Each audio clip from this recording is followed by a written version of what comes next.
Hello everyone. Let's start with the chapter number 2 under Pharmacy Act 1948, that is Pharmacy Council of India and Education Regulation. So what is the Central Pharmacy Council or Pharmacy Council of India? That will be our learning outcome. So after watching this video, you will be able to understand the nature and working of Central Pharmacy Council and Education Regulation, that is ER 91. So PCI Constitution, its Pharmacy Council of India has been constituted under Pharmacy Act 1948. So Pharmacy Act 1948 provides the constitution of Central Council. Central Council is also known as Pharmacy Council of India under section 3. So abbreviation in a PCI, that is 3 letters. So we will decide section 3 of pharmaceutical legislation by central government. So council consists 3 categories आहेत. 3 categories are there: elected members, nominated members and ex officio members. So see, this is the official website's image, Pharmacy Council of India, जिसे हम भारतीय भेषजी परिषद के नाम से जानते हैं, जो कि नई दिल्ली में लोकेटेड है. सो इसका जो चुनाव या फिर इसका जो कंपोजिशन रहता है, जो बोर्ड रहता है, उसमें कैटेगरीज है elected members, nominated members and ex officio members. So कौन से सेक्शन के अंतर्गत ये पीसीआई बनाई गई है? Section 3 chapter 2 by pharmacy act 1948 under the guidance of central government. Okay, so we will see the composition और constitution of pharmacy council of India. So first we will see elected members. Elected members कौन कौन से? जो चुनाव लिए जाने के बाद वो डिसाइड होते हैं. सो 6 मेंबर्स है. ये कंपोजिशन हम याद कैसे रखेंगे? 6-1-1 ऐसे याद रखेंगे, क्योंकि 3 कैटेगरीज है, पहले में 6, दूसरे में 1, तीसरे में 1. So first is 6 members amongst whom there shall be at least 1 teacher. 6 member है, इलेक्ट किए गए, चुनाकर जिताए दिए गए, among whom जिनमें से at least 1 teacher of each subject, हर एक सब्जेक्ट का एक टीचर तो होना चाहिए. सो कौन से subject? Pharmaceutical chemistry, pharmacy, pharmacology and pharmacognosy. So ये 4 सब्जेक्ट का एटलीस्ट 1 टीचर होना चाहिए. 6 में से मतलब कम से कम 4 ऐसे होने चाहिए जिनका ये अलग अलग सब्जेक्ट हो. Elected by UGC, university grants commission इन्हें इलेक्ट करके देता है. फ्रॉम अमंग पर्सन्स, कौन से लोगों में से ये 6 दिए जाते हैं? Among person on teaching staff of an Indian university, Indian university के टीचिंग स्टाफ के लोगों में से, या फिर कॉलेज एफिलिएटेड देयर टू, या फिर any college which is affiliate to any Indian university और any university which grants degree और डिप्लोमा इन फार्मेसी. मतलब के ऐसा कौन सा भी कॉलेज जो कि स्टेट या सेंट्रल यूनिवर्सिटी से एफिलिएटेड है, उनके टीचर, या फिर ऐसी कौन सी भी university, Indian institute, Indian university जहाँ पे डिप्लोमा या डिग्री फार्मेसी चलता है, और वहाँ पे जो टीचर है उनमें से 6 लोग UGC, university grants commission elect करके देती है, और इन 6 में से कम 1 टीचर एक सब्जेक्ट का होना चाहिए. So this is the requirement of 6 elected members. तो क्वेश्चन एमसीक्यू में क्या रहता है? ये जो 6 लोग हैं जो इलेक्ट करके दी जाते हैं, ये कौन देता है? University grants commission. Next category, 1 member elected by members of medical council of India among themselves. एक member medical council of India जो है, जैसे कि फार्मेसी काउंसिल ऑफ इंडिया है, वैसे ही डॉक्टर्स का मेडिकल काउंसिल ऑफ इंडिया है. उनमें से एक मेंबर उन लोगों में से चुना गया, that is the elected member. And next is 1 member from each state elected by members of each state council. हर एक राज्य की स्टेट काउंसिल है, सो उस काउंसिल के लोगों ने चुनाव करके जिता दिया गया जो एक मेंबर है, वो भी एक पीसीआई का रहेगा. मतलब हर स्टेट काउंसिल का एक मेंबर इलेक्ट किया गया. Okay, so this is the constitution for elected member of PCI. ये पीसीआई के कैसे लोग हैं? जो चुनाव करके जीतने वाले लोग हैं, इलेक्ट करके दिए जाते हैं. सो क्वेश्चन एमसीक्यू में रहता है। पहला 6 मेंबर्स इलेक्टेड बाय यूजीसी, ठीक है। ये कंपोजिशन अगर हमें ठीक से याद रहे सेंट्रल काउंसिल का, दैट इज पीसीआई, तो हम स्टेट फार्मेसी काउंसिल का भी याद रख सकते हैं, क्योंकि कुछ कुछ सिमिलैरिटी है यहाँ पे।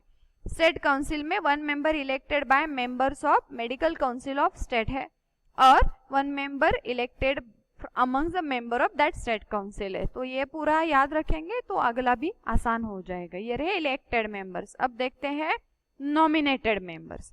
नॉमिनेटेड मतलब कि ये सूचित या नामांकित किए गए हैं, इन्हें इलेक्शन करके जितवा के नहीं दिया है, जिताया नहीं है, ये इनका इतना रेपुटेशन है कि ये नॉमिनेटेड है। सो नॉमिनेशन है मतलब कि किसी ने सूचित किया है, तो सूचित करने वाली तो उससे हायर अथॉरिटी रहती है। मतलब अगर ये स्टेट काउंसिल है तो नॉमिनेशन सेंट्रल गवर्नमेंट का होगा, अगर ये स्टेट काउंसिल होती तो नॉमिनेशन स्टेट गवर्नमेंट का होगा।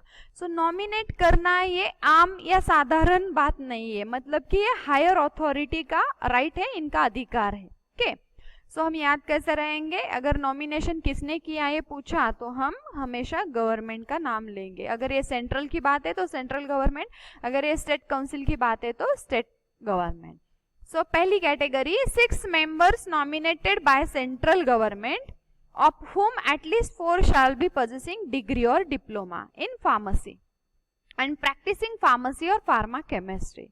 So 6 लोग सेंट्रल गवर्नमेंट नॉमिनेट करेगी, of whom जिनमें से कम 4 जिनके पास क्या होने चाहिए, डिग्री और डिप्लोमा, किसमें, इन फार्मेसी और फार्मेसी प्रैक्टिस या फिर फार्मा केमिस्ट्री, मतलब कि सूटिक्स, फार्मास्यूटिक्स, फार्मा केमिस्ट्री या फिर फार्मेसी प्रैक्टिस, इनमें से इनके पास डिग्री या डिप्लोमा होना चाहिए। ये लोग सेंट्रल गवर्नमेंट नॉमिनेट करेंगे। Next, a representative of UGC and representative of AICT, that is University grants Commission and AICT All India Council for Technical Education. So ये एआईसीटी और यूजीसी उनका एक रिप्रेजेंटेटिव नॉमिनेट करके पीसीआई के board पे देंगे, ठीक है। Next, 1 member from each state nominated by state government shall be registered pharmacist। मतलब जैसे कि हमने पिछली स्लाइड में देखा, इलेक्टेड में भी क्या है, 1 member from each state elected by member of each state council, और आगे क्या है, 1 member of each state nominated by state government। हमेशा याद रखेंगे नॉमिनेशन है तो वो जनरली यूजुअली स्टेट गवर्नमेंट या सेंट्रल गवर्नमेंट करती है। सो ये रहा, हम पिछले स्लाइड में भी याद रख सकते हैं 611, 611, नॉमिनेटेड में भी 611, लेकिन ये जो दूसरा है उसमें 1 representative of UGC and representative of AICT है। ओके, सो एमसीक्यू में ये क्वेश्चन पूछा जा सकता है, representative of UGC and AICT. Now x officio members, ये क्या है, ये इतने रेप्यूटेड या ऑनरेबल है। 3 लोग हैं जो हमेशा एक्स ऑफिसियो मेंबर रहते हैं पीसीआई के, director general of health services, second drug controller of India and director of central drug laboratory. So ये 3 लोग हैं। पहले तो director general of health services, जो भी यहाँ पे अपॉइंटेड है डायरेक्टर, वो ऑटोमेटिकली पीसीआई के क्या होंगे, एक्स ऑफिसियो मेंबर होंगे। ड्रग कंट्रोलर ऑफ इंडिया, जो भी पर्सन हो वो अगर बदला भी जाता है तो जो है वो बाय डिफॉल्ट पीसीआई का एक्स ऑफिसियो मेंबर रहेगा। और सेंट्रल ड्रग लैबोरेटरी के डायरेक्टर, सो ये रहे एक्स ऑफिसियो मेंबर। एमसीक्यू का क्वेश्चन रहता है, इनमें से कुछ कई एक दिया जाता है एक्स ऑफिसियो मेंबर है कि नहीं, या फिर identify the ex officio member, या फिर 4 दिए जाते हैं और इनमें से कौन एक्स ऑफिसियो मेंबर नहीं है, ऐसा भी पूछा जाता है। So you can visit to the video on MCQ on Pharmacy Act। ये वीडियोस भी MCQ के चैप्टर अकॉर्डिंग टू चैप्टर किए गए हैं, आप वहाँ पे देख सकते हैं। So ये रहा constitution composition of pharmacy council of India, elected, nominated and ex officio members. Now executive committee. So ये जो लोग हैं फार्मेसी काउंसिल ऑफ इंडिया के, अगर हम इनकी गिनती करें, अगर हम इन्हें गिने, इलेक्टेड कितने हुए, नॉमिनेटेड कितने हुए और एक्स ऑफिसियो, तो लगभग ये 85 to 90 होता है ये फिगर।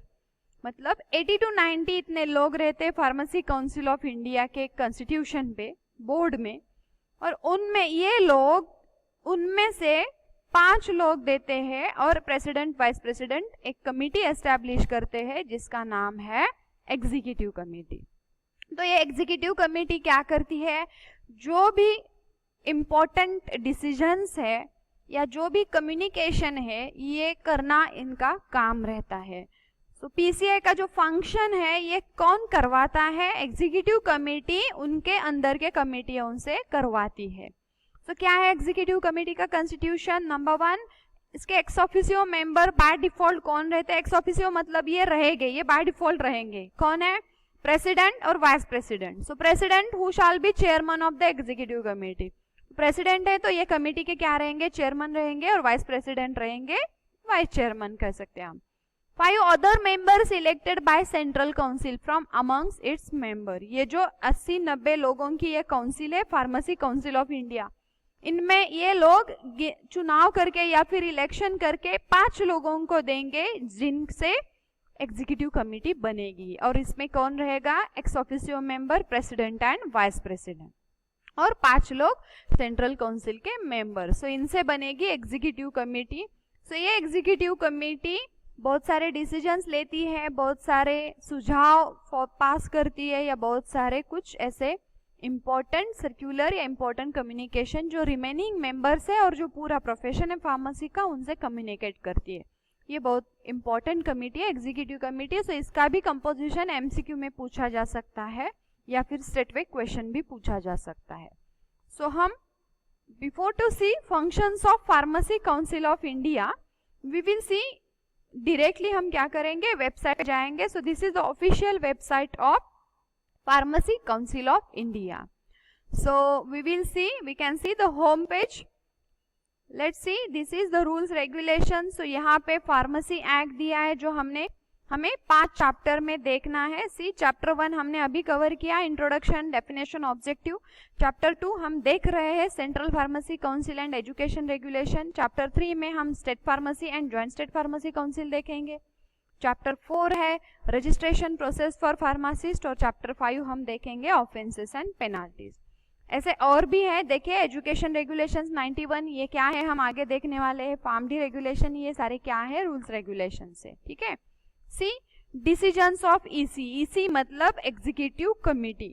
जो भी डिसीजंस होते हैं ये इस पोर्टल में इस पॉइंट के अंडर डाले जाते हैं। तो ये है official website of pharmacy council of India. यहाँ पे जनरल इंफॉर्मेशन में देखिए अबाउट पीसीआई, ये पीसीआई का इंट्रोडक्शन है, ऑफिसर्स है, एनुअल रिपोर्ट है, देखिए हर साल का एनुअल रिपोर्ट है, हाइलाइट्स है। सी काउंसिल मेंबर जो हम देखने वाले हैं, पीसीआई एग्जीक्यूटिव कमेटी यहाँ पे दी है। तो देखिए काउंसिल मेंबर यहाँ पे क्या है, सेंट्रल काउंसिल मतलब के pharmacy council of India. Executive committee जो अब हमने देखी, एजुकेशन रेगुलेशन कमेटी जो आगे हम देखने वाले हैं, और ये बहुत सारे कमेटीज है, finance committee, curbing committee, nodal officer, professional pharmacy committee, ऐसे बहुत सारे लॉ कमेटीज हैं पीसीआई के मेंबर्स के ये कमेटी बनती है।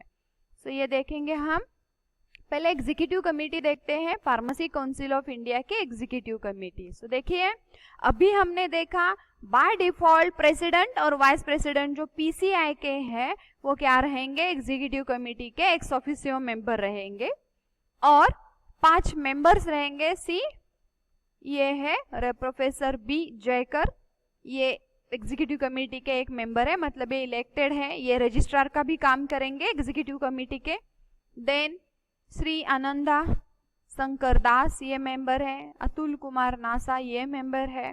अब ये फिलहाल तो ये 6 लोगों का है, लेकिन ये कितने का रहता है, 7 लोगों का रहता है। एक अभी इसमें कम है, ये क्यों है हम आगे देखेंगे, क्यों है मतलब ऐसा क्यों रहता है ये हम आगे देखेंगे, ठीक है। अब हम देखेंगे सेंट्रल काउंसिल। आपको तो ये क्लियर हुआ है अभी एग्जीक्यूटिव कमेटी का कंपोजिशन देखने के बाद, who is the chairman, president and vice president of pharmacy council of India right now.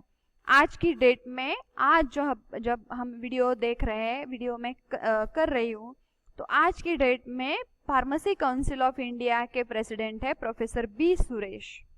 So who is president of PCI and vice chancellor of this JSS Medical Institution campus from Mysuru. And vice president कौन है, doctor Shailendra Saraf, he is vice president of pharmacy council of India, ये हमें पता होना चाहिए. So let's see the constitution or the composition of PCI exactly. So this is the central council. See what we have seen in the composition of central council. Elected member 6, one elected member from Medical Council of India and one elected member from state in every participating state council. Now see, we have seen nominated 6 members, one representative of UGC ICT, and one member nominated by every state. Okay, these were the elected nominated. Now let's compare the 6 elected members elected by UGC. So actually there is a election taken by UGC, and among that UGC nominates. So don't get confused about the word nominated. It is elected by University Grants Commission. So these are 6 elected members of PCI right now at today's date. These are 6 members. See, Dr. Shailendra Saraf, who is Vice President of PCI, that means he is first member of Pharmacy Council of India under category elected members, because these are 6 elected members by UGC. Now let's see remaining elected member, one elected member of Medical Council of India amongst the member themselves. So he is the elected from Medical Council of India. Now remaining elected members by every state pharmacy council. So see, this is the list of states, names of states, name of the representatives and their address. So total, whatever the total count of our states, total states are 28 and 8 union territories. So total entities are 36. Out of 36, 28 are states and 8 are union territories. But now here it is 23. That means some places are to be fulfilled, some are yet to be, might be due to any reason they are vacant. That's why there is a 23. Otherwise it is 36. Okay. So this is elected by every state pharmacy council. Now we will see nominations. So 6 members nominated by central government. See, nominated by central government. So these are 6 members. See, one of them is senior pharmacy officer, medical center, parliament. So ये condition क्या है nominated 6 लोगों के लिए? They must have degree or diploma from pharmacy. Okay, so they are having. See, he is the pharmacy college director. These are 6 nominated members. Now we will see a representative of, second nomination was representative of UGC and representative of AICT. Now see, Professor B. Suresh, who is Vice Chancellor of this Mysuru campus university, he is the representative of UGC. That means he is the nominated of UGC and AICT representative, this person. So this president of PCI, today still date president of PCI, he is first nominated member by UGC and then he is been elected as president of pharmacy council of India. मतलब कि president होने से पहले PCI के member है, और कौन से कैटेगरी के मेंबर है? ये नॉमिनेटेड मेंबर है. नॉमिनेशन किनका नॉमिनेशन है? यूजीसी नॉमिनेटेड रिप्रेजेंटेटिव है ये, और ये मेंबर बने. उसके बाद इलेक्शन के बाद ये पीसीआई के प्रेसिडेंट बने. ठीक है, ये रहा सेकेंड कैटेगरी नॉमिनेशन. थर्ड क्या था? Nominated members by every state. So हर एक स्टेट ने नॉमिनेट किए गए member nominated by state government. So see, ये राज्य है और उनका नॉमिनेट किया गया एक पर्सन है. ये टोटल है 36 होने हैं, क्योंकि हमारे पास 28 राज्य है और 8 यूनियन टेरिटरीज है. लेकिन अभी फिलहाल बने हुए कौन से हैं? जम्मू कश्मीर, लद्दाख, ये यूनियन टेरिटरीज हैं. शायद इसमें तेलंगाना भी नहीं है, जो 4-5 सालों में बने हैं, वो यहाँ पे इंक्लूडेड नहीं है. 5 साल तो उन्हें लगते हैं for their own constitution. Okay, so this is the composition. Now remaining is the third category, ex officio member. So let's see, these are ex officio members. We have discussed Director General of Health Services, Drug Controller of India and Director of Central Drug Laboratories. So this was the Constitution of Pharmacy Council of India. ये हम PCI के website पे जाके हम cross check कर सकते हैं, देख सकते हैं. Now we will go to our presentation. We were at executive committee हमने देख ली, अब हम आगे देखेंगे functions of pharmacy council of India. क्या करना है, इनका काम क्या है? To prescribe the minimum standard of education required for qualification as a pharmacist. पूरे भारत में रजिस्टर्ड फार्मासिस्ट बनने के लिए कम से कम क्या क्वालिफिकेशन होना चाहिए, ये किसने तय किया है? ये पीसीआई ने तय किया है, ये इनका फंक्शन है। To regulate the minimum education standards, कुछ ऐसे स्टैंडर्ड्स देने हैं कि जिससे मिनिमम एजुकेशन स्टैंडर्ड्स बने रहे। ये एजुकेशन इंस्टीट्यूट के लिए भी, ये स्टूडेंट्स के लिए भी, ये स्टेक होल्डर्स के लिए भी है कि इतना तो मिनिमम एक एजुकेशन इंस्टीट्यूट को देना है या फिर एक मेडिकल स्टोर में इतना तो रहना चाहिए। Next, to recognise qualification granted outside territories to which this act extends for the purpose of qualifying for registration under the act. So इस एक्ट के जो पर्पजेस है, क्या पर्पज है, क्या ऑब्जेक्टिव है? To raise the status of pharmacy profession in India and to regulate and control the business and profession of pharmacy in India. So ये purpose fulfil करने के लिए हमें पूरे भारत में फार्मेसी की सर्विसेज देनी है। So ये आउटसाइड टेरिटरीज मतलब ये ऐसे इलाका है जहाँ पे जो पॉपुलेशन है वो कम है, जिसे हम दुर्गम इलाका कहते हैं, दुर्गम एरिया कहते हैं, जहाँ पे qualified person medical health care provider नहीं जाते, वहाँ पे वो प्रेफर नहीं करते, या फिर यहाँ पे बिजली या फिर रोड, ये इतनी बेसिक सुविधाएं भी नहीं है जहाँ पे फार्मेसी या डॉक्टर के फैसिलिटी होना तो नामुमकिन है। तो वहाँ पे अगर कोई क्वालिफाइड या रजिस्टर्ड पर्सन नहीं जाता है तो आउटसाइड टेरिटरी ये एक्ट और गवर्नमेंट क्या करते हैं, ऐसे क्वालिफिकेशन अलाउ करते हैं कि अगर वो रजिस्टर्ड फार्मासिस्ट भी नहीं है या फिर उसके पास मिनिमम क्वालिफिकेशन नहीं है, फिर भी उसे कुछ सहूलियत दी जाती है और उसे कहते हैं to recognise qualification granted outside territories. मतलब ऐसे इलाके जहाँ पे सर्विसेज नहीं मिलती है, अगर मिलनी है तो कुछ लोगों को, मतलब वो अगर उतने इक्विवेलेंट क्वालिफाई हो तो उन्हें कंसेशन दिया जाता है कि उन्हें वो रजिस्ट्रेशन मिलता है। सो ये क्या होना चाहिए, ये भी कौन तय करता है? पीसीआई तय करता है। Next, to compile and maintain central register for pharmacy. पूरे देश का एक फार्मासिस्ट का रजिस्टर हो और वो कंपाइल करे, बनाया जाए और मेंटेन करे, ये किसका काम है? पीसीआई का है। Containing names of all persons for the time being entered in state register. हर राज्य में जो रजिस्टर्ड फार्मासिस्ट है उनका एक कंपाइलेशन हो सेंट्रल रजिस्टर में और वो मेंटेन किया जाए। The council has to furnish copies of its minutes. Meeting के जो मिनट्स रहते हैं ना, मीटिंग में जो भी पॉइंट्स डिस्कस किए जाते हैं और जो भी डिसीजन लिए जाते हैं उसे हम मिनट्स कहते हैं। सो ये मिनट्स डिस्कस किए गए उसकी कॉपीज काउंसिल को क्या करनी है? सबमिट करनी है। किसे? गवर्नमेंट को। And those of executive committee, executive committee पे जो माइन्यूट्स रहते हैं मीटिंग के, ये पूरे फर्निश करने, सबमिट करने हैं with summary of annual activities, annual account. For example financial account है या फाइनेंशियल एक्टिविटीज है of to the central government, ये सेंट्रल गवर्नमेंट को क्या करना है? सबमिट करना है। Any other function that will be assigned to central council to fulfil the objectives of this act. इस एक्ट के ऑब्जेक्टिव फुलफिल करने के लिए अगर टाइम चलते, वक्त के चलते हुए अगर कुछ और जिम्मेदारी दी गई तो वो भी पीसीआई को क्या करनी है? निभानी है। So these are functions of pharmacy council of India. Exam में ये एमसीक्यू के फॉर्म में भी पूछे जा सकते हैं या फिर सीधा 3 या 4 मार्क के लिए क्वेश्चन आता है।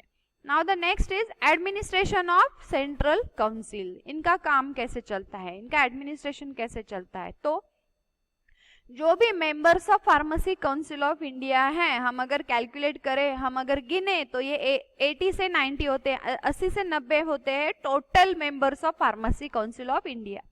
ये लोग चुन के क्या करते हैं? डिसाइड प्रेसिडेंट और वाइस प्रेसिडेंट चुन के देते हैं। सो ये ऐसा इनका कार्यकाल रहेगा और ऐसा इनका अपॉइंटमेंट रहेगा।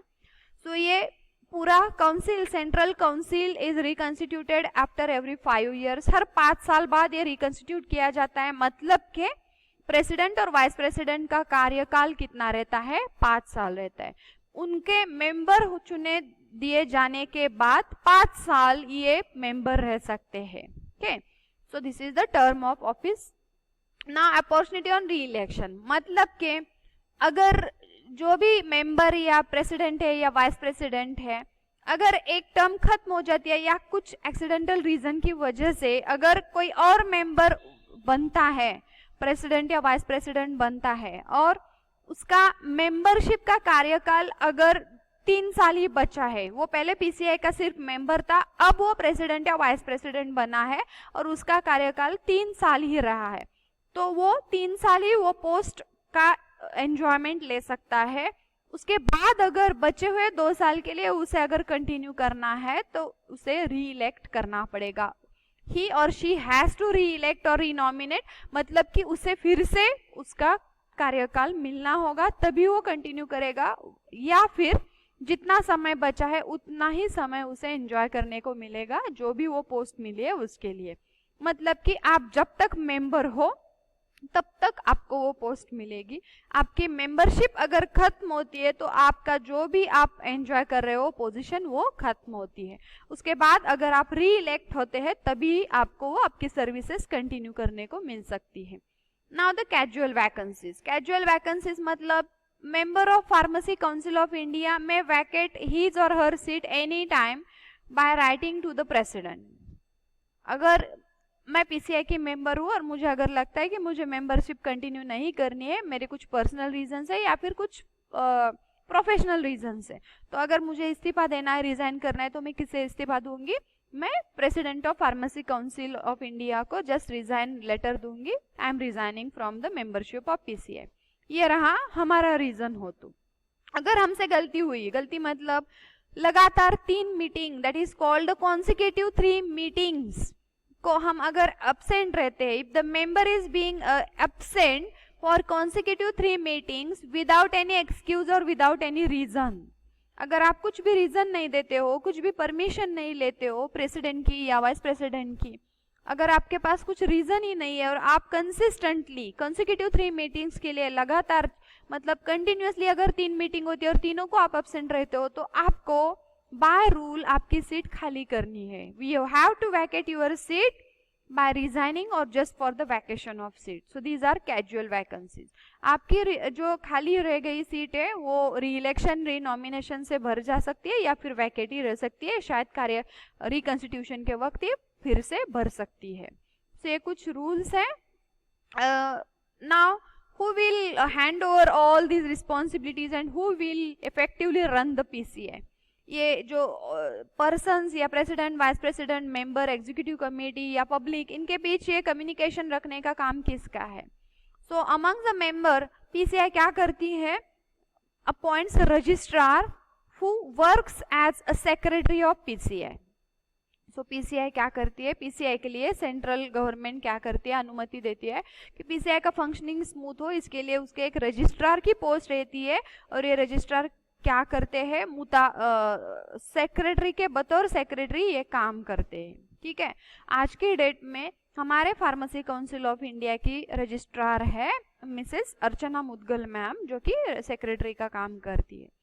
अगर जरूरत पड़े, अगर ऐसा लगे, हालात ऐसे रहे या जरूरत पड़े, तो registrar who is working as a secretary may act as treasurer also. ये बतौर ट्रेजरर का भी काम कर सकते हैं अगर जरूरी लगे या फिर अगर वो डिमांड सिचुएशन की रहे तो। ओके, एमसीक्यू में क्वेश्चन पूछा जाता है। ऑफिसर्स एंड सर्वेंट्स, सो जो भी कमिटीज बनाई गई है, प्रेसिडेंट और वाइस प्रेसिडेंट क्या करेंगे? जो मेन कमिटीज है, for example planning committee, finance committee, then inspection committee, evaluation committee, ऐसे जो कमिटीज रहती है, एग्जीक्यूटिव कमेटी। सो इन कमेटी के स्मूथ फंक्शनिंग और वर्किंग के लिए कुछ ऑफिसर्स और सर्वेंट्स भी अपॉइंट किए जाते हैं। ये पीसीआई करती है, इनका ये राइट रहता है। अगर सब कमिटीज भी बनानी पड़े तो वो बनवाती है और उसके लिए ऑफिसर या सर्वेंट्स अपॉइंट किए जाते हैं। सो सिक्योरिटी अगर किसी member of pharmacy council of India या फिर कमेटी मेंबर को या प्रेसिडेंट, चेयरमैन को या वाइस चेयरमैन को, जिन किनको भी अगर सिक्योरिटी देना जरूरी हो, तो ये भी फार्मेसी काउंसिल ऑफ इंडिया का फंक्शन या राइट है कि वो सिक्योरिटी प्रोवाइड की जा सकती है। रिम्यूनरेशन एंड अलाउंसेस फिक्स करना। आफ्टर अप्रूवल और permission of central government, central council fix remuneration and allowances of the members and the committee members and the officer servants of Pharmacy Council of India। मतलब के central council के permission दिए जाने के बाद central government की permission लेने के बाद सेंट्रल काउंसिल क्या करती है, हर एक का रिम्यूनरेशन, मतलब कि हम उसे मानधन कहते हैं, जो भी उनका हम सैलरी या वेजेस कहते हैं वो फिक्स करती है। और अलाउंसेस मतलब कि daily allowance, travelling allowance. So PCI with approval of central government fixes the remuneration and allowances of all persons working for the Pharmacy Council of India. Now the next point is powers of central council and the people working in Pharmacy Council of India. So they have a power to lay down rules for its procedure, whatever procedure they are following for them, make rules and regulations, fix the rate of allowances payable, timely allowances changes करते जाना, या फिर जो भी उनके wages salaries है वो fix करना। But all these procedures are done with the prior approval and prior sanction of central government. Decides mode of election, when to be get the election, when to be reconstitution, but almost it is after 5 years. Management of its properties and maintenance and auditing accounts, जो भी उनके properties है pharmacy council of India की वो manage करना, maintain करना, accounts जो रहते हैं एनुअल अकाउंट्स उनका ऑडिट करना, होल्डिंग मीटिंग, फिक्सिंग फंक्शंस, जो भी अलग अलग टॉपिक है या जो भी फार्मेसी प्रोफेशन से जुड़े हुए जो भी पॉइंट्स है उन पर मीटिंग्स लेना, कुछ फंक्शंस तय करना, वो फंक्शंस इम्प्लीमेंट करना, deciding duties and powers of executive committee, president और वाइस प्रेसिडेंट का क्वालिफिकेशन क्या होना चाहिए, उनका इलेक्शन का क्राइटेरिया क्या होना चाहिए, term of office, powers, duties of secretary क्या होना चाहिए, वेजेस, सैलरीज क्या होनी चाहिए, इंस्पेक्टर कैसे अपॉइंट किए जाने चाहिए, उनके लिए क्या क्वालिफिकेशन होने चाहिए, अदर ऑफिसर्स कैसे अपॉइंट किए जाने चाहिए, ये सब तय करने का पूरा अधिकार या पूरी अथॉरिटी किसकी है, सेंट्रल काउंसिल की है। लेकिन ये तभी करते हैं अगर उनको सेंट्रल गवर्नमेंट की उसके लिए अनुमति हो, तब उसके बाद में ये सब चीजें ये कर पाते हैं। Next is the education regulation. So what is ER 91, subject to the provision of section 10। तो हमें ये याद रखना है, education regulation is constituted under section 10 of pharmacy act 1948। Central council after approval of central government, central council जो भी करती है वो किसका अप्रूवल के बाद करती है, सेंट्रल गवर्नमेंट के।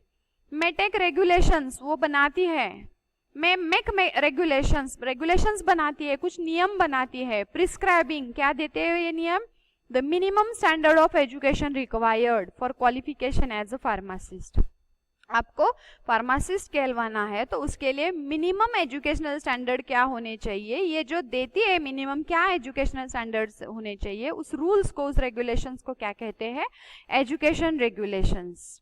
एंड एजुकेशन रेगुलेशन हमें क्या क्या देती है, minimum qualification for admission to course. आपको DPharm के लिए क्या है हमारे इंडिया में minimum educational qualification, diploma in pharmacy. तो उसके लिए आपको मिनिमम क्या क्वालिफिकेशन चाहिए एडमिशन लेने के लिए, तो आपको HSC होना चाहिए। Nature and period of course of study, मतलब DPharm का क्या नेचर होना चाहिए, 2 years। पीरियड ऑफ कोर्स क्या रहना चाहिए, एनुअल पैटर्न, सेमिस्टर पैटर्न होना चाहिए एग्जाम का। Nature and period of practical training to be undertaken after completion of regular course. आपका 2 years का मिनिमम कोर्स DPharm कंप्लीट होने के बाद या BPharm होने के बाद आपको प्रैक्टिकल ट्रेनिंग क्या होना चाहिए, तो क्या है ये, DPharm के बाद आप not less than 500 hours should be covered with in 3 months। आपको ट्रेनिंग लेना है हॉस्पिटल फार्मेसी में या डिस्पेंसरी में या फिर रिटेल मेडिकल या होलसेल मेडिकल काउंटर पर। कम से कम 500 घंटे 3 महीनों में कंप्लीट किए होने चाहिए। ओके, सो ये प्रैक्टिकल ट्रेनिंग किसने तय किया है, ER ने। एजुकेशन रेगुलेशन किसने दी है, फार्मेसी काउंसिल ऑफ इंडिया ने। सो सब्जेक्ट्स ऑफ एग्जामिनेशन, कौन कौन से सब्जेक्ट्स होने चाहिए, फर्स्ट ईयर में कौन से, सेकेंड ईयर में कौन से, स्टैंडर्ड्स अटेंड देयर इन, उसमें पासिंग क्राइटेरिया क्या होना चाहिए, एग्जाम कैसी होनी चाहिए, कितने मार्क्स की होनी चाहिए, ये सब कौन तय करता है, ER education regulations. Equipments and facilities to be provided by institution for student, जो भी स्टूडेंट आपके इंस्टीट्यूशन में एडमिशन लेंगे वहाँ पे क्या इक्विपमेंट फैसिलिटीज होनी चाहिए। Conditions to be fulfilled by institution giving practical training, जो इंस्टीट्यूशन ये कोर्स ऑफर करती है उनके यहाँ क्या कंडीशंस होनी चाहिए। प्रैक्टिकल ट्रेनिंग मतलब कि जहाँ पे प्रैक्टिकल ट्रेनिंग स्टूडेंट लेंगे मेडिकल या हॉस्पिटल फार्मेसी में, वहाँ पे क्या फैसिलिटीज होनी चाहिए, conditions to be fulfilled by authorities holding approved examination. अगर आपका इंस्टीट्यूट एग्जाम सेंटर है तो उसे क्या क्या कंडीशंस फॉलो करनी है, क्या क्या फैसिलिटीज होनी चाहिए। Comments bye state government with in 3 months। सो ये क्या है, एजुकेशन रेगुलेशन पास हुआ 91 में, इसलिए इसे कहते हैं ER 91। ओके, ये PCI ने सेंट्रल गवर्नमेंट के अनुमति से इम्प्लीमेंट किया। तो डायरेक्टली इम्प्लीमेंट किया नहीं, क्या किया, PCI ने, सेंट्रल गवर्नमेंट ने PCI को यह काम दिया। PCI ने क्या किया, एग्जीक्यूटिव एक कमिटी एस्टेब्लिश की गई, एजुकेशन रेगुलेशन कमिटी। इनका काम था ये जो अब आपके सामने जो ये रूल्स है वो लाना। ये जो एजुकेशन रेगुलेशंस तैयार किए गए वो पहले क्या करती है, काउंसिल स्टेट गवर्नमेंट को भेजती है। स्टेट गवर्नमेंट को कितना टाइम है, 3 months, 3 महीनों के अंदर स्टेट गवर्नमेंट को अगर इसके बारे में कुछ सुझाव, सजेशन या रिकमेंडेशन देने हैं तो वो दे सकती है। ये सुझाव आने के बाद अगर कुछ करेक्शन करनी है तो फार्मेसी काउंसिल उसका करेक्शन करेंगी, और जो एजुकेशन रेगुलेशन अब मॉडिफाइड हुए हैं वो सेंट्रल काउंसिल के पास भेजे जाते हैं फॉर अप्रूवल। सेंट्रल काउंसिल अगर वो अप्रूव्ड है तो क्या करती है, सैंक्शन करती है और पब्लिश करती है इन official gadget bye central government. तो ये प्रोसेस रहती है। अगर ER 91 हमें अमेंड भी करना है तो इस प्रोसेस से ही वो अमेंड होंगे। So, अगर किसी इंस्टीट्यूट को या किसी अथॉरिटी को जो भी स्टडी या एग्जाम फॉलो कर रही है उसे अप्रूवल मिलना है तो उसे क्या करना है, MCQ में भी पूछा जाता है या फिर 3-4 मार्क के लिए क्वेश्चन पूछा जाता है। तो पहले उसे क्या करना है, एप्लीकेशन डालना है। फॉर एग्जाम्पल किसी इंस्टीट्यूट को किसी कोर्स का स्टार्ट करना है या फिर कोर्स का अप्रूवल कंटिन्यू करना है, या किसी अथॉरिटी को एग्जाम सेंटर बनना है तो उसे क्या करना है, उसे एप्लीकेशन देना है बाय इंस्टीट्यूट और authority to the central council. Application before date दी जाती है काउंसिल द्वारा और फीस बताई जाती है। So before date and with prescribe fee application देना है। एप्लीकेशन मिलने के बाद काउंसिल क्या करती है, कमिटी एस्टेब्लिश करती है, इंस्पेक्टर अपॉइंट करती है और ये इंस्पेक्ट क्या करेंगे, जो भी हमें एप्लीकेशन मिले, काउंसिल को एप्लीकेशन मिले, उनकी छानबीन होगी, स्क्रूटिनी होगी और इंस्पेक्टर क्या करेंगे, इंस्पेक्शन करेंगे उस इंस्टीट्यूट का या फिर अथॉरिटी का। अगर इंस्पेक्टर्स को लगता है कि इंस्टीट्यूशन के पास सब फैसिलिटीज है, वो एलिजिबल है फॉर गेटिंग अप्रूवल, तो इंस्पेक्टर क्या करेंगे, एग्जीक्यूटिव कमेटी को रिपोर्ट करेंगे फार्मेसी काउंसिल के। तो रिपोर्ट करने के बाद एग्जीक्यूटिव कमेटी और फार्मेसी काउंसिल ऑफ इंडिया क्या करेंगे, अप्रूवल देंगे मीटिंग में। अब मीटिंग में दिया गया अप्रूवल डिक्लेयर करना होता है, that is the last step, declared in official gazette of pharmacy council of India and declared to that institute that you are approved. It is declared by the postal communication as well as through declaration on website. So ये MCQ में भी पूछा जाता है, what is the sequence to getting approval for course of study or examination center? So application, inspection, approval and declaration.